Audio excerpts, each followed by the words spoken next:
The immense grace of our beloved Guru Maharaj, Maharanyam Sri Muralidhara Swamiji, and by the causeless mercy of Sri Madhuri Sakhi Sameta Premikavarda Thakurji, we have been looking at what Dharma is yesterday, and today we are going to discuss about Bhagavata Dharma. And we saw yesterday what Dharma is. Dharma can be Samanya Dharma. Samanya Dharma is that which is common to every humans. And Samanya Dharma means that which reflects in humanity when it is real humanity. That's why Dharma also means nature. This is our best possible potential nature of humans is Dharma. And generally what is a potential in a person manifests completely in an actualized person. A person who is completely a sadhu or a jnani naturally has some qualities which are attached to that person, him or her. And that which is the nature of a realized soul becomes the practice for a person aspiring realization. Okay? This is how all Shastras are. Yoga Shastras actually saw an accomplished Siddha yogi. And what that yogi is becomes what we need to do, or we need to aspire for, or we need to think for an aspirant. To put it in Sanskritam, the sadhya guna of a siddha becomes the sadhana of a sadhaka. If the person who is perfected has some qualities in that person, it is because the qualities are inherently natural for everybody as humanity. If there is one Ramana Bhagavan or one Mahaperiva, though they are all exceptional Mahatmas, that which they attain is potentially possible for each of us to attain. And that which they are becomes what we aspire to do. Their Siddha Avastha or their true nature, if I can put it closest to in English, becomes our aspiration to attain. So their natural qualities become our sadhana, or it becomes our aspiration to become. So a true human being who is completely human would have these four qualities naturally shining in him or her, which is truth, which is compassion, which is austerity or tapas or ability to control their senses, and the fourth one is purity. So this is what humans are potentially capable of. It is their true nature. And when we are trying to understand these are the standards set for humanity, how do I measure up to the standard and how I actually step up to that standard becomes my journey of life, you see. And so Dharma also means nature, as we saw yesterday. A substance and its quality are inseparable. The substance is called dharmi and the quality of the substance is called dharma. That's also a definition of dharma. And it augurs well with our general understanding of dharma, because we all aspire to be truthful. We all aspire to be compassionate. We all aspire to have our sense organs, our mind in control. We all aspire to be pure. All the four are there now. And that which we aspire for is the real nature of a complete human, you see. And those people we call Mahans. And that's why Dharma is also nature. Dharma is also a set of values. And this set of values are not enforced impracticably. It is enforced because all of us are capable for it, you see.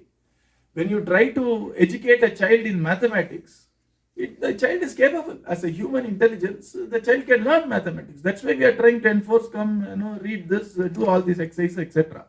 We don't encourage a child to somehow go to the roof and try to see if you can flap your hands and let you fly. That won't work, isn't it? Because it's not practical. So, Dharma is practicality.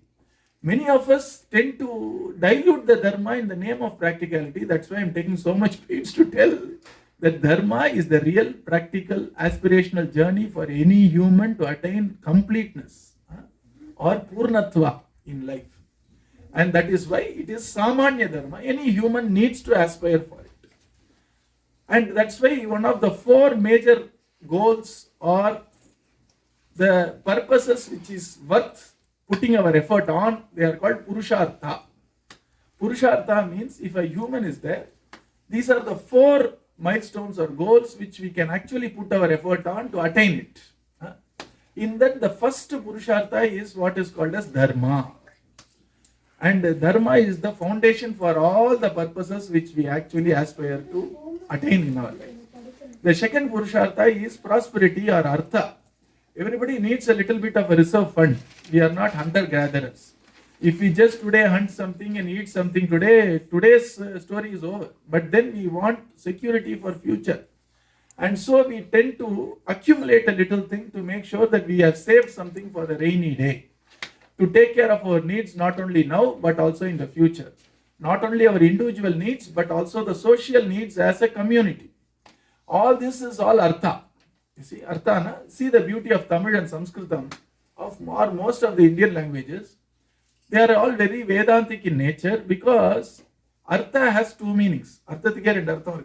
You see, Artha means meaning. Artha also means stuff. In Tamil also, if you take the word poruL, poruL also has 2 meanings. PoruL also means meaning. PoruL also means stuff. Enna poruL irukku aathula appdin kekrom illaya. So Artha actually means the Vedantic நம்ம சும்மா பொருள்னு சொல்லிட்டோம். We just say பொருள் in Tamil, but it has very deep Vedantic meaning to it. As per our Vedanta, Sanatana Dharma, there are only 2 things which define the word: name and form. If you want to collapse entire word into 2, our Mandukya Upanishad is teaching us, collapse it everything into what is the word? Name and form. Finish. Can you think of anything apart from name and form? One thing is there called karma or acts. Adu tallunga. In the state of being of this world, there is only name and form. You have a name, you have a form. You see, and you do something. So karma munada vechukonga. But then Mandukya Upanishad goes one step ahead and says, even the form is contained in the name. You see, how do I know that? I know you have to go a little deeper with me here. Actually, in our deep dream state, there are only thought names there. There are no forms at all. You see, forms need to be perceived by eye only. Your eyes are closed. So the mind is actually seeing the whole dream, smelling the whole dream, touching the whole dream, tasting the whole dream. All the 5 sense organs which we experience as a dream is all merely thoughts which are only names, isn't it? So Vedanta is demanding us, look at the whole world as simply name and form, and you resolve the name into the form. Like you have resolution of vectors in physics. Any vector can be totally resolved into 3 axes, x, y, z mari. The entire world is resolved into 3 axes or 3 dimensions, which is namam, rupam, karma. Finish. You see. Why should we do all that? The moment you go into specifics, we get attached. Have you noticed it? Suppose somebody loves badam halwa. I don't. I'm just giving an example. First time I said that in ellarum badam halwa kondu vandichu. My 3-month sugar shot up. So suppose I like badam halwa. How do I get rid of my attachment towards badam halwa? Very simple. Resolve it into its constituents. What is badam halwa? Badam paruppu, badam nut. I don't like it. Can I want to drink ghee alone? I don't like it. Suppose I give you sugar, I don't like it. Do you like to, put your tongue on the stove? Heat, you don't like it. So all these stuff together is badam halwa. You see, the moment you see it as a composite badam halwa, taste na, you get attached. Krishna is teaching us very simple way to detach from things which are harmful to us, resolve it into its constituents. Nothing is attractive as the raw material or constituents of everything. And that's the easiest way to ensure that we don't look at stuff and get a little attracted to it, especially when it is harmful to us. Not to everything. We don't have to be sannyasis, but I'm just saying the easiest way to get out of attachment is to resolve it into all its constituents. You see, and once you do that, you lose the fancy. What is this? Dina, badam, sugar, ghee, lot of heat. And a little bit of stirring here and there. We don't like any of it individually. The moment everything comes together and I give it a name and form, that compound, it's called Angam and Angi. You see, Angi means the whole which is composed of various parts. You take it off parts, nothing is very fanciful to us. That's the easiest way for a sadhaka who really wants to improve in spiritual life. Easiest way is resolve it everything. And the angam is not very nice at all. The angi gives the appearance of nicety. This is maya, you see. And that is the reason why our in Vedanta, I was talking about poruL, isn't it? Artha and poruL. In Vedanta, it is simply resolved into namam and rupam. And our first sloka any Sanskrit student will study is the sloka written by a great poet, divine poet, Kalidasa. Vak artha iva samprutto. Vak artha. So everything is the word and its meaning is the whole world. So stuff which we see around are nothing but meanings of the names which are eternal in this world. And so stuff and the name becomes one and the same. The stuff and the meaning becomes one and the same. So artha means there are names like dog, cat, apple, etc. The name signifies a form. The moment I say cat, you can immediately imagine a cat. If I say wild cat, you can imagine wildly a cat. You see. So when you do like that, it's a name and the form are inseparable. And the form is simply seen in Vedanta as a meaning given to a name. You see, which is taken a form. That's why in the word poruL in Tamil or artha in Sanskritam also means stuff around us, various things around us. It also means meanings of the words. And so we use the same word for both. That is how deep a simple word called artha or meaning is. When you say, enna artham? And our Adi Shankara Bhagavad Pada says, artham anartham bhavaye nityam. He is talking about things in the world are not permanent. They are all transient, so don't get attached is what he is saying. So the second thing which we aspire for after Dharma is called Artha. And Artha means all the stuff which we think gives us security when we possess it. And some do. When we have food rations for a rainy day or a snowy day, it certainly helps us. All that is there. The only trick out here is to differentiate what is my need versus what is my want versus what is my greed. You see, the whole human life, especially if you are at least religious or semi-religious, is to draw the line between a need and a want, and a line between want and a greed. You see, and how do we draw the line is very simple. The moment we cut off all the manipulation and distractions which I am attacked by, especially by intelligent people around social media, I need to ask the question, why do I need it in the first place? Why do I want this? And you have an answer for it. And drill down again, why? And in 3 ways you will get the basic requirement or the basic need, why I need this little gadget or stuff, you see. But if you don't actually ask yourself why I need it, we get caught in, I think everybody has it, so let me also have it. And not even think through what we are trying to do, you see. And we get caught in daily trifles and then rest becomes miserable. And we see a lot of things. Like my typical example is a treadmill.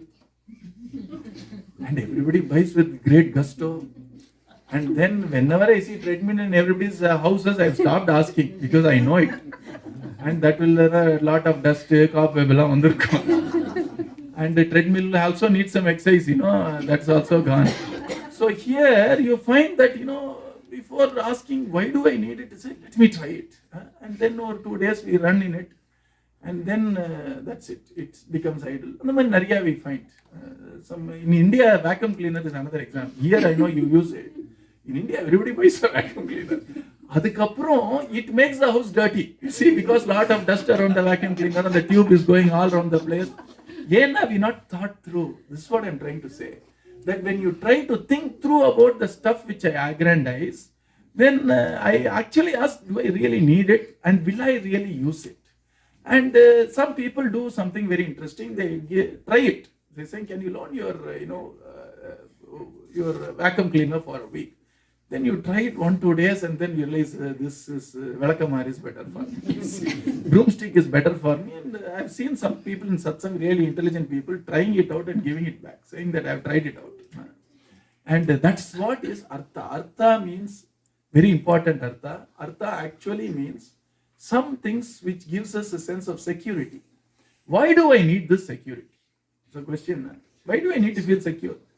I need to feel secure for mental peace. Dharma is not possible if you don't have a sense of security in your mind. If you don't feel financially secure, I don't think a normal human can ever embrace any value fully. Because we will always find some excuse for cutting corners or for shortcutting some values in the name of I need it, it's a part of my life, how can I ever do that? So if I don't feel financially secure, I don't think I can be dharmic, which is the reason why Artha is the means, Dharma is the end, as per Bhagavata. As per normal Samanya Dharma, Dharma is the means to collect Artha. They say, try to build your prosperity on a dharmic lines, as much possible in a very just way, in a very value-based way. You certainly, Annam Bahukurvita Tat Vratam, says Vedamata, that you need to be financially secure and food security or finance security is required. But do that building of your security with Dharma is normal way of looking at Dharma. But Bhagavata Dharma says that look here, you need to be financially secure so that you can follow Dharma. If you are not financially secure, a slave to a need can never be dharmic. A slave can never love because there is always a sense of insecurity, you see. And that is the reason why Dharma leads to, Artha leads to Dharma. And why do I need Artha? Because I have needs. And that is what is called Kama. Kamana, desire. Kamana, don't think it's only lust. Okay? In Sanskritam, Kamaha means desire. And the desire drills down up to need. And that's why Bhagavan in Bhagavad Gita says, of all the Dharma, Avirodha Kama is me. He says in Bhagavad Gita. Do you see the significance of it? Dharma Avirodha means unjust desires are there, unjust wants are there, and there are some just or dharmic needs which we have. Bhagavan says, I have put that need in you by design. You need to drink something, you need to eat something, you have the need for company, you have the need for fellowship, a commune. All that need I have put in you. That's why Bhagavan says, I am that need in you. Bhagavad Gita, half a sloka. He says, Dharma Avirodha Kama is me. Bhagavan himself says in the 9th chapter of Bhagavad Gita, I am that need in everybody, which is not contra or which is not against Dharma. Need. So now we have a very clear line between want and need. Anything which is in line with universal values and Dharma and the need in us becomes something divine which needs to be respected, not pushed under the carpet. Bhagavan is saying, don't misunderstand sacrifice. Be very clear on this. Sacrifice does not mean I give up on my needs, or I ignore my needs, or I disrespect my needs. Dharma Avirodha Kama. Any needs which are not against Dharma is to be respected as we respect Krishna. That's what he's trying to tell us. The moment I try to put my needs under the carpet, with an assumption that it is called tyaga or sacrifice, I become very bitter in a few years to come. I am actually seeding a poison tree. And over time, we can see the expression of that coming in ways like this, saying, after all that I did to you, is this how you repay me back? You see? So, there has been a sense of a painful sacrifice.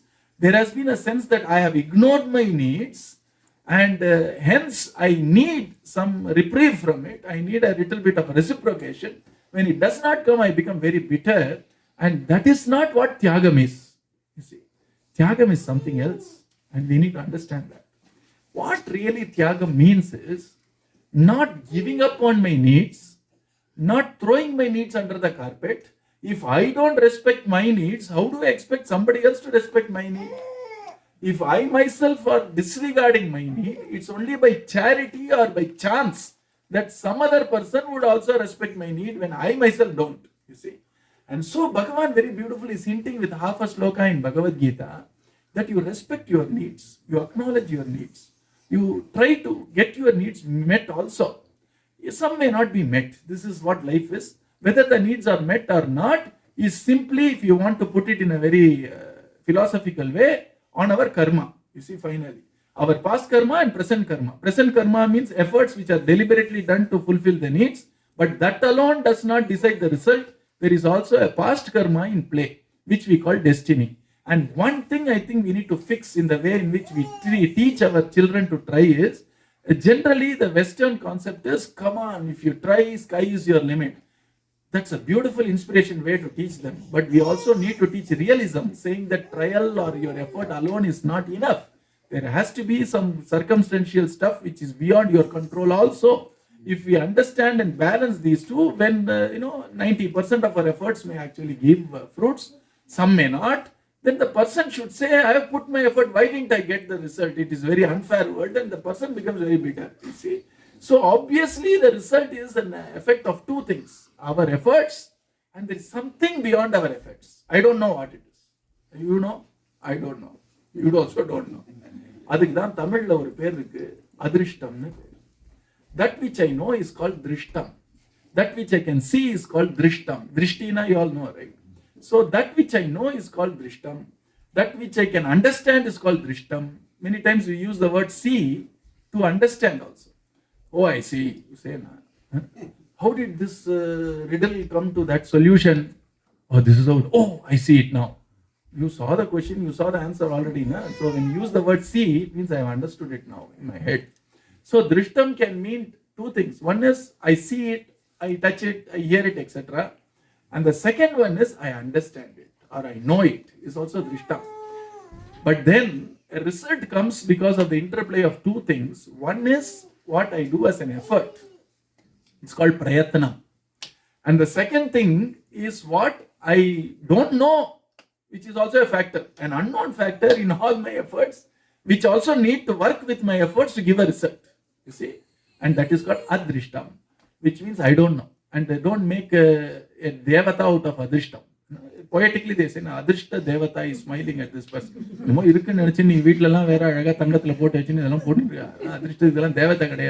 Adrishtam not to be understood, not to be seen, unknown. And if you are a great believer of human effort, humanity, etc., then this adrishtam becomes my past actions led me to where I am today. If you are a bhakta, that adrishtam is seen as Krupa. And that's where Bhagavata Dharma enters. You see, both are one and the same, depending on how you see it. We need maturity to understand. And then I have to start from first. You see, how do you want to see the world? You want to see it as only karma, which is all I-centric, or you want to see the world as something to do with something beyond me, which is divine, and that's how everything happens. Right? It is called Krupa. You see, so karma is also true, Krupa is also true. Which one do you want to choose? To put in contemporary language, blue pill or red pill, to see the matrix, how it is happening. Either you can see everything as karma, and who is in the center of the karma? Karma, my papa, my punya. And generally in spiritual growth, the more you go I, in the sense that egocentric stuff, less we are lowering ourselves. The more you go beyond yourself, you are expanding consciousness. And so our devotees would like to see as Krupa. And Krupa does not mean it has nothing to do with me. Krupa runs through me also. And I was able to read properly before the exam. I was able to prepare. I got the right books. Allah Krupa. And my effort is also seen as part of Krupa. That's a very beautiful way to get rid of a little bit of this I taint in everything I do. And there is something very interesting I have noticed when our Swamiji told, Naan solriye, did you dissect the Naan or Naan ketar? Just a normal word when Mahatma uses, realized masters, when they use one word, it does stuff to you, you see. He used the word, have you ever dissected that word I, which you use very often? And then the dissect in Artha, I have done that also. And when you actually do the dissection, you actually find out, it's very interesting. I'll give you an example. Suppose I won an award in a concert where I sang very well, okay? And somebody said, you are now the number one super singer, you see. And then they gave a medal. And somebody asked, who won the super singer award? I won it. And now let us dissect the I. You see, how did I win this award? First of all, my voice has to be sweet. என்ன தான் பயங்கரமா grammar of music தெரிஞ்சாலும் என்ன மாதிரி ஒருத்தர் voice வச்சுட்டு பாடினா என்ன இருக்கும்? And so first of all, the sweet voice of mine, did I choose it? And if you ask a science of biochemistry, they will say it is genetics. What does genetics mean? Some of it is genetics only, na? The size of your throat, the quality of your vocal cords, ella nana panna. So about 50% is genetics, it's agreed. For even some ailments, even some qualities, everybody agrees that there is partial genetics nowadays, thankfully. Genetics means either I'll go 3 steps above approximation. My father, my mother, and my father's father, father's mother, mother's father, mother's mother, and then let us go to another into 2. At least 3 generations, these genetic, we call gene pool, isn't it? They have given me what I have as a good voice, which is natural to me. Did I have anything to do with it? First dissection gone. And it is because of my, at least 3 levels of my ancestors who have blessed me with this voice. First step gone. And then comes the effort part of it.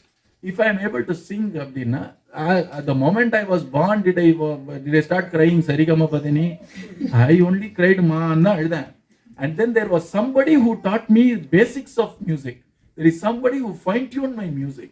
And then there was somebody who was like my own parents, taking me, dropping me, lifting me back, etc. So the effort, the most part of the effort is because of my parents, because of my teacher, because of my advanced teacher, etc.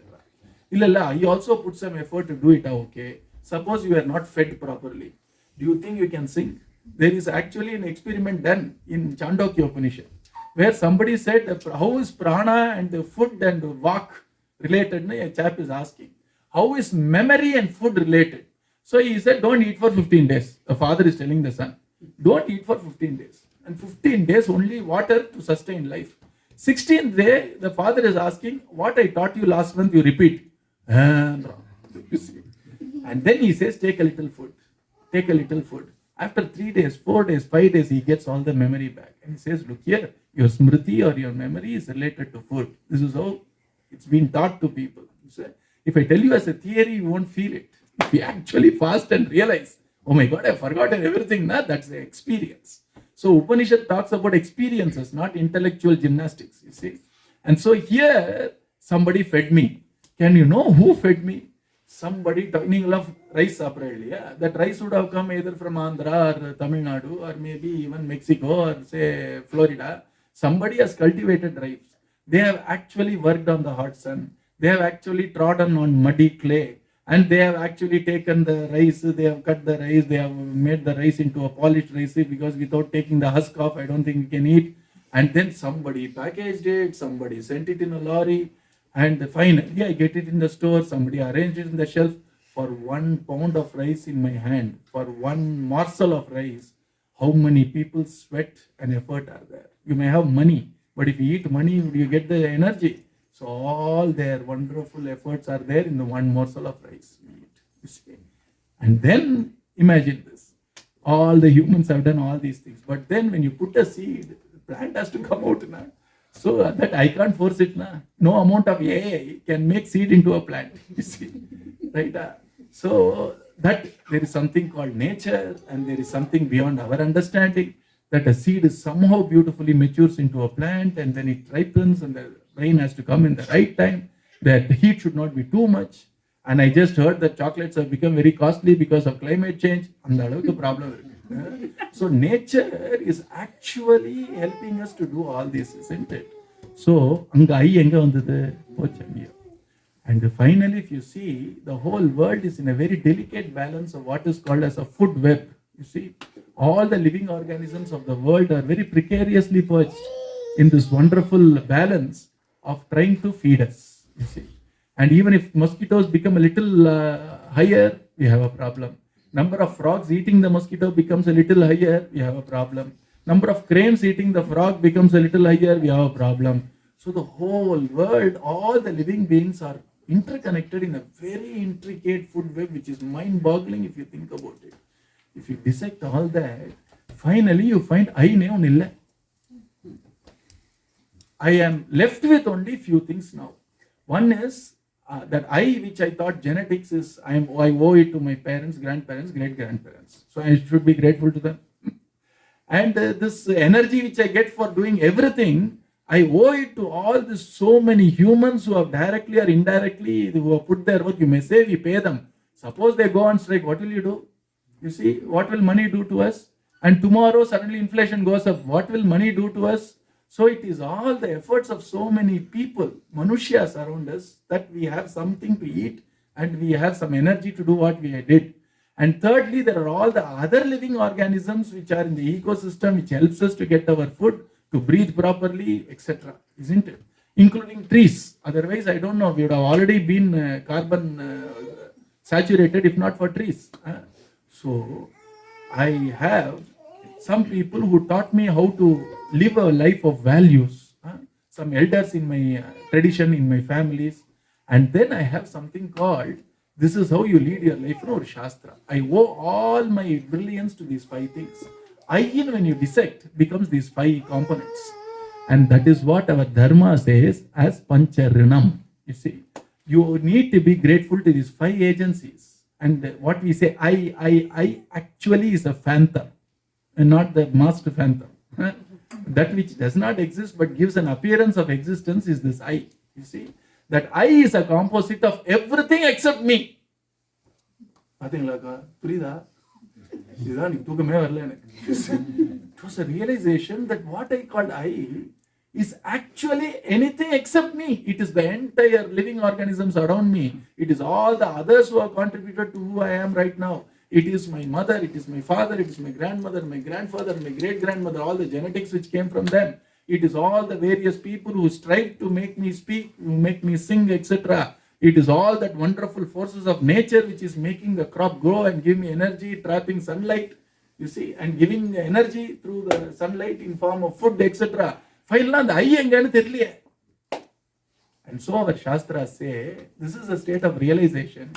Intellectually we understand now, you see, it takes a little while to go, but then what do we practice is gratitude. So Ramayana says, Dharma is gratitude. The first chapter of Ramayana, Valmiki says, Ramachandra Prabhu's guna, Dharmajñascha Kritajñascha abindra.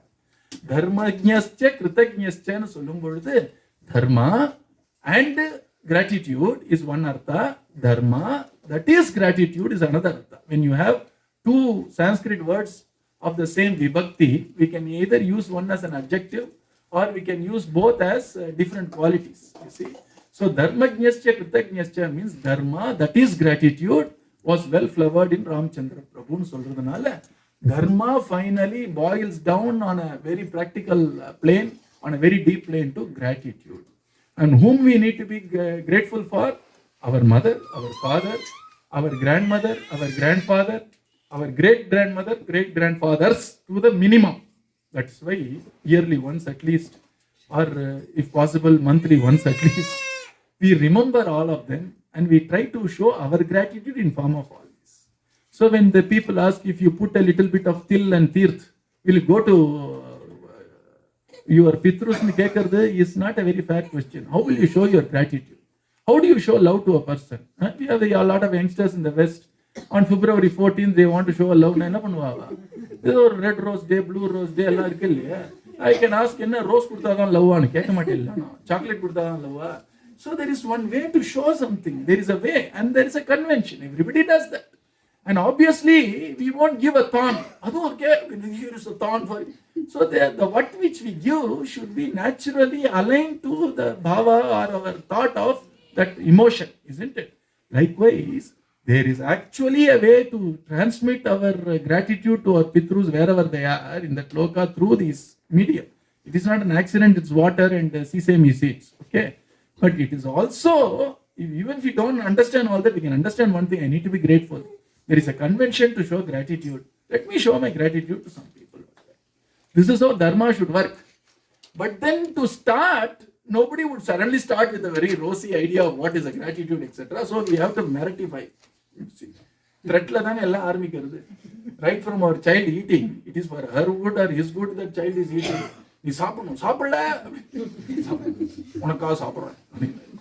And so it eats. But then it is for its own good, it's eating. But at times we have to bribe, beg, borrow, steal. Yeah. So when a child is coming back from school, I don't feel like doing any assignment. Yeah, I believe in these countries, they don't give any assignment at all. But when you come in primary school and you have to do an assignment, the mother will say, if you do the assignment, I will make you something very special for you. So I won't do the assignment for sake of knowledge. I'm doing assignment because my mom is going to give me something which is pleasing to me. It's bribery in a very benign way. Benign bribery. See? Or there can be a benign threat. If you don't do it, then something. They give a chair or something. Off time, sometime they say. In a time, Time out. So there is a threat we give the children, time out. So remember this. For stuff to be done by me, which is good for my own self or my own sake, a person who cares for me needed to give me a threat or needed to bribe me benignly. When I say bribe, it's a very crude word. It is either you get a punishment or a reward. In my standard, reward is a bribe. If it is extrinsic to my action, you see, that's karma yoga. If I expect a reward apart from my action, I am such an immature person spiritually. You see, if I enjoy what I am doing, I understand the purpose of what I do. I don't need a pat from anybody. I don't need a good job from anybody. You see, because I understand why I am doing it. I find intrinsic joy and need and purpose in what I do. And I really don't mind people saying good job, but I don't lead my life relying on that. And I won't go griming around saying that nobody appreciates me. I'm not this. You have to understand the logic here. It does not mean you don't appreciate the other. You see, you have to show your gratitude to other. You give appreciation. You did not expect it from others. You get what I'm saying? Yeah. Our Avayar in Athichudi gives two paradoxical statements. He says that annamittu un. You have to give charity as food and then eat. And then she also says, don't go around begging for food. Somebody has to beg, somebody has to give. Yeah. If you get a chance to give food, don't miss the chance. But you don't go around begging for something. You see what I'm saying? You have to be very clear on it. It's totality. It's a personal value. You see? And that is the reason why Dharma to be enforced in the starting stages, we needed carrot and stick. Now carrot is stick for some youngsters. Carrot, bingra. And the cultural carrot was supposed to be a reward. So we have to change all our metaphors today. Carrot is the stick, no? Anyway, so carrot or stick. And that's why starting level people, our Dharma Shastras, they understand that immature people, even if they are more than 10 years, 20 years, 30 years, 40 years, they are still children. As long as we expect appreciation, reward for everything I do, we are still children in spirituality. Nothing wrong. We are just yet to grow out of it. So here, our Shastra said they understood that initially goading is required. And we need to goad some people to do stuff. And that is where they started giving elaborate, reality. That if you do this, you get this reward. If you don't do it, you get this punishment. And at least by reward and punishment, let them habituate to do the task. And over time, at some point of time, we have to go to a high school, you see, where our thinking also becomes a little high and we are schooled in Dharma. And then I don't need reward and punishment. I can lead my life with values and purpose. And let the purpose and values drive what I do instead of a reward and punishment is maturity. There comes the real Dharma, which is gratitude. Can you lead a life which is filled with gratitude? Can you lead a life which is deliberate and conscious, where you understand what all I need to be grateful for? And once you have that, you are leading a very responsible life, and then you don't need the crutches of reward and punishment. You see, and then you are in the flowering of humanity, where I am not looking at an external punishment and fear to drive my right action. I don't look at an external reward or external pat to do the right thing. I do the right thing for the right reason, which is gratitude, understanding, purpose, and values. You see? But before that, I do the right thing for a wrong reason. The wrong reason being reward and punishment. We need both the system, because all humans may not be alike. All humans may not be alike in their maturity level. And it takes only a handful of humans to completely spoil the entire society. So the rishis understood they need to put in a reward punishment system as a fence. But we don't have to be fence sitters, you see. We can very well go beyond it and lead our life and let our life be decided not by reward punishment, recognition of people, not by name or fame or personal interest based on appreciation from people. I will lead my life independent of others' opinions. I will lead my life based on values and purpose in line with what I said yesterday. Universal law, universal purpose, universal values. You see, then I can lead a life which is purposeful, meaningful, which is independent of other people trying to appreciate or not. If other people appreciate, fine, I'm happy, I will listen to it. If they don't also, I'm happy, I'm fine. I don't need to listen to it, you see. Imagine a life like that. Idudha dharma aviroda kamaha. You understand the need and you do what is needed. And over time it will become even choiceless. It will naturally happen. Choicelessness, it is not lack of freedom. There is a difference between choice and freedom. Many times in the West, people confound these two. And they think more choice means more freedom. Actually, more choice means less freedom.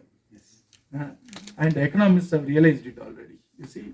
And that is why they won't give you 40 types of pickles when you go to a shop store. They will show you only 4 or 5 types. Because if I give 40 types, you will end up not choosing anything at all. And you will end up not being happy with anything at all. The moment you eat that pickle, maybe and the mavu would have been better, I think. So always the other 39 would have been always better for you when you taste. They understand all this logistics. That's why they reduce the number of choices we have so that we can actually make a choice, you see. And so why I told you that is not for you to pick pickles better, but it's more for us to understand choice is not freedom. More choices to an extent, of course, it's good to have some choices, but more and more choices means more and more I'm bound. I become almost, I freeze, you see, if there are more choices. And so, here, at times we become dharmic choicelessly, and that is what is called natural dharmic person, where there is no conflict. This is dharma, this is adharma. Given the circumstances, what do I do? The question should not come, you see. Naturally, we go towards dharma. And that is a state of a complete human. That's a state of a person who is realized his or her complete potential as a human to lead a transformed life, to lead a life of full humanity. That would be fantastic. And once you do that, from dharma, love can flower. You see, real love, real compassion to others, where there won't be even others. You will see everybody as somebody connected to you only. That can flower only when dharma is completely flowered in us. And so dharma leads us to that prema. And that prema in Bhagavata Dharma is what is called as moksha. Moksha, you see, moksha does not mean you finished. Moksha means your misery is finished. That's all. You see. And that's why you find Mahatmas naturally being so much loving to an extent which intimidates us. Because we have never seen such love which is so unconditional. When you see that in a Mahatma, you feel, what is he going to get out of me? Why is he showing so much love? Number scheming mind goes on building its own models. For him, it's very natural. Whoever comes in their presence gets the love, you see, without any Veda. And that's why yesterday they all sang a wonderful Guru Ashtakam. In that it is said that Samadarshana Santushtam Sadgurum Sharanam Bhaje. See. In their actual ambience, there is Samadarshana. They equally shower their love towards everybody. That is natural for them. And that is because of dharma flowering in them completely. And dharma is fulfilled in prema or love. And that is what is called moksha. Because the moment we are bound, moment we are slavish, we cannot love anything else. Swami Vivekananda's bold words, really power-laden words, a slave can never love, only a master can love. When I say master and slave, don't think that somebody is mastering over humans. Master of our own self can only love. A person who is slavish to all the desires and the sense organ, how can they love? You see, and that is the beauty of dharma. So we saw dharma, and the dharma's means is artha. Artha means financial security, so that I find the space in my head and heart to follow Dharma and to follow a life of values, to stand up for something. And then the Artha is necessitated by Kama. Kama starts from need to unnecessary greed, lust and all that stuff. So Kama is the whole spectrum there. And our Bhagavan Sri Krishna in Bhagavad Gita says, Dharma avirodha kamastu. That need which is there, which I have placed in all of us, needs to be addressed. Even if you are the greatest sannyasi of the highest order, you have to eat. Na? So obviously, hunger is also Kama. Thirst is also Kama. And so Kama means that's the one which drives our Artha. So Artha is required so that my basic needs are met and I am feeling mentally, financially secure. And Dharma comes from having that financial security. Kama is the means and Artha is the end. Artha is the means and Dharma is the end. Dharma is the means. Prema or Moksha is the end. Because values in itself, only few can really embrace. But values have a purpose. Values can set us free from all our past conditioning. It can set us free from leading a life which is completely dependent on others' acceptance, others' appreciation, others, what they think of me, all that stuff. We need to be free to a reasonable extent. Doesn't mean that I become a freak in a society. It means that my inner wellness should not be too much dependent on what others would think about me or what others would appreciate me, etc. Let me try to give that appreciation to others. Let me try to give that love to others. And let whatever comes come. Then I can be a very secure person who can actually add tremendous value to the society. And so for this, I always use this example. There is an example called 1632-64. You don't know what I'm talking about, thankfully. Okay. So 1632-64 is when you are about 16 years old, or maybe even 13, 12, Upalakshana. It includes all that. Generally, I lead my life with, I need to lead a life which the constant thought in my head is, what will others think about me? I need to fit in. I need to wear this brand. I need to talk this language. And I need to make sure that others don't think ill of me or others don't think different of me. So I try to lead most of my life about what are others thinking about me. I care about a lot. And so all my habits, all my behaviors, my language, etc. will be pretty much attuned to what will others think about me. When I am about 32, reasonably settled and all that, whatever the word settled means, I think I don't care what others think about me. I've been on the wrong. And 64, you realize others were not thinking about me in the first place. 64 வருஷம் போயிடுது எப்படி? Everybody was thinking about themselves. The same worry I have, everybody has. So others are also thinking, what will others think about me? And the whole bunch of my life is gone. And by the time my black becomes grey, it becomes a little late, you see. But then if you allow the Dharma to flower a little early, you'll actually find out that everybody feels insecure. Why do I want to add to the insecurity? Let me add to the security of others. How can I make other people feel more secure in my presence? So that I can add a little value. Because for that, I cannot be insecure now. Many people, when I was in corporate, they came and said they are all meditation experts. So I asked them, sit down and said, sir, how many minutes can you meditate every day? I used to, but I know the technique now. He himself is not doing it every day and he is trying to teach me meditation here. See, it doesn't work that way, right? So unless you are secure, you can't give security. Unless you are happy, you can't make others happy on the long term. Because you can say, I am unhappy, I will cover my unhappiness, I will sacrifice my happiness for somebody's happiness. Very horrible. After 10 years, a demon will come out of us, you see. Because sacrifice, as I said, is not ignoring my need, but expanding my need.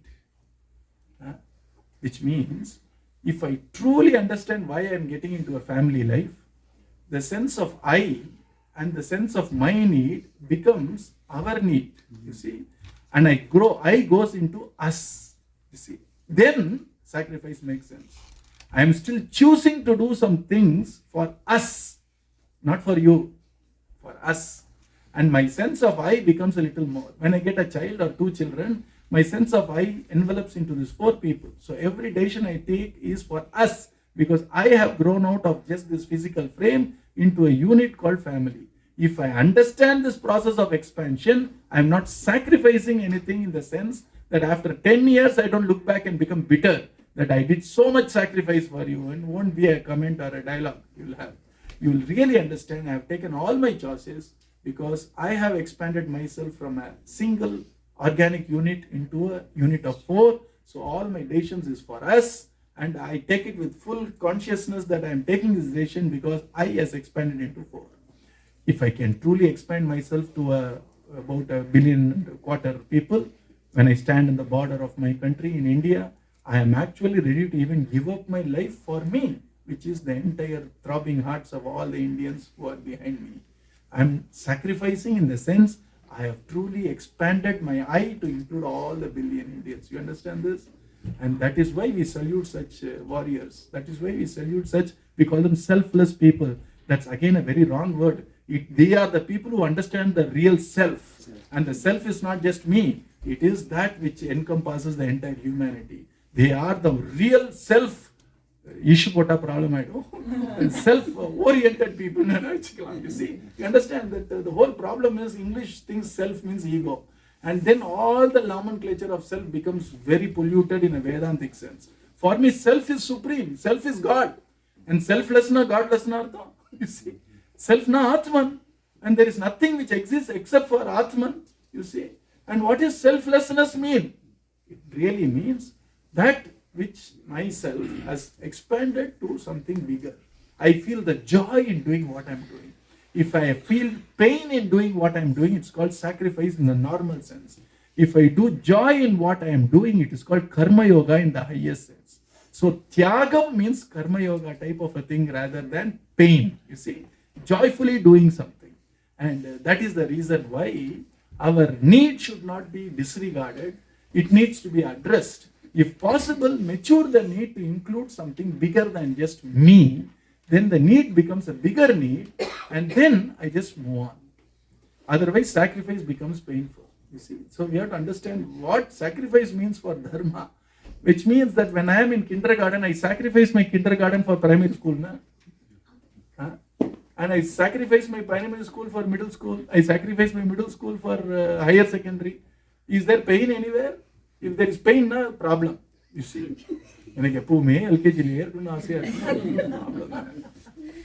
So sacrifice is not giving up. Sacrifice is moving on. You see, you move on from a lower level need to a higher level need. You move on from a higher level need to even higher level need. And the highest level need, even in Western psychology or in our Sanatana Dharma, is the need to realize who I am really. And once I do that, everything else is taken care. We call it self-transcendence or actualization, or whatever name you give it in the West. It is what we finally are aspiring for, you see. And that's how our journey of life should be charted, so that our needs becomes more clear. And until I know my selfish need and realize it properly, how can I ever expand my need? So the first step in understanding karma is understand what need is in play. And how do I know what my need is? It depends on my feelings. Whatever.